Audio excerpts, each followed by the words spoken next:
अब खबर प्रयागराज से, जहां प्रयागराज में बार काउंसिल उत्तर प्रदेश चुनाव में जहां सैकड़ों दावेदार नामांकन कर रहे हैं, वहीं डीआरटी बार एसोसिएशन के सचिव अधिवक्ता आरिफ इकबाल ने एजी ऑफिस से बार काउंसिल कार्यालय तक पैदल मार्च निकाला। इस दौरान सदस्य पद का नामांकन दाखिल भी किया। साथ ही उन्होंने अधिवक्ताओं की सुरक्षा, टोल फ्री व्यवस्था और महिलाओं के लिए आरक्षण जैसी मांगे उठाई हैं। देखिए ये रिपोर्ट। बार काउंसिल के सदस्य को लेकर और अन्य पदों को लेकर नामांकन जारी है और ऐसे में अधिवक्ता आरिफ इकबाल जो कि डीआरटी बार के सचिव भी हैं, उन्होंने भी नामांकन किया सदस्य पद पर और हम उनसे बात करेंगे किन मुद्दों पर वे चुनाव लड़ेंगे। आरिफ जी, जनता टीवी में आपका स्वागत है। ये बताइए किन मुद्दों पर आप इस बार चुनाव लड़ेंगे। कई मुद्दे हैं अहम, चाहे वो इंश्योरेंस का रहा हो या फिर छात्रों को जो साक्षात्कार होता है वो ऑनलाइन हो जाए, उनको जो अन्य जिलों से आना पड़ता है उनको परेशानी। तो कई ऐसे अहम मुद्दे और क्या खास मुद्दे होंगे आपके? देखिए, उत्तर प्रदेश बार काउंसिल का चुनाव 7 साल के बाद हो रहा है और इन 7 सालों में हम लोगों ने, चूंकि बार के डीआरटी बार के जनरल सेक्रेटरी होने के नाते, जब हम लोगों ने एडवोकेट प्रोटेक्शन एक्ट लागू करने की, जब उत्तर प्रदेश में अधिवक्ताओं के तमाम करीब विगत 7 सालों में साढ़े चार सौ अधिवक्ताओं की हत्या हो गई।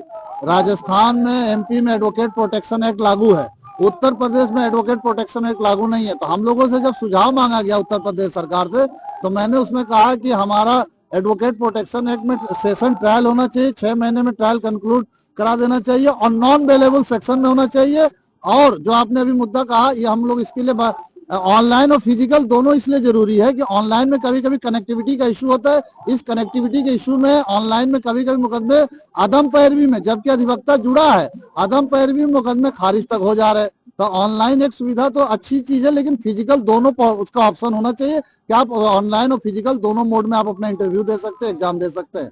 और एडवोकेट्स की जो सबसे बड़ी समस्या है कि 5 लाख का जो अधिवक्ता कल्याण न्याय समिति का, उसको हम लोग लगातार 25 लाख रुपया कराने के लिए उत्तर प्रदेश सरकार से मांग कर रहे हैं। तमाम हमने मंत्री विधायकों से भी कहा कि हमारी वो जो अधिवक्ता कल्याण न्याय समिति की फीस 5 लाख है 20 साल पे, 5500 रुपया जो जमा होता है एक बार, उसको 25 लाख रुपया कर दिया जाए।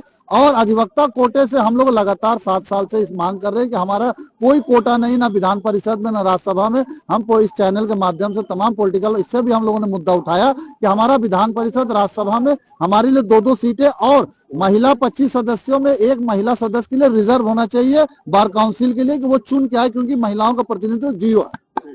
ये थे हमारे साथ अधिवक्ता आरिफ इकबाल, जिन्होंने बताया कई अहम मुद्दे होंगे, चाहे वो प्रोटेक्शन कानून की बात हो या फिर अन्य मुद्दे हो। इन सभी मुद्दों को लेकर वे चुनाव लड़ रहे हैं। वीडियो जर्नलिस्ट आबू कुशवाहा के संग सैयद मोहम्मद आमिर, प्रयागराज।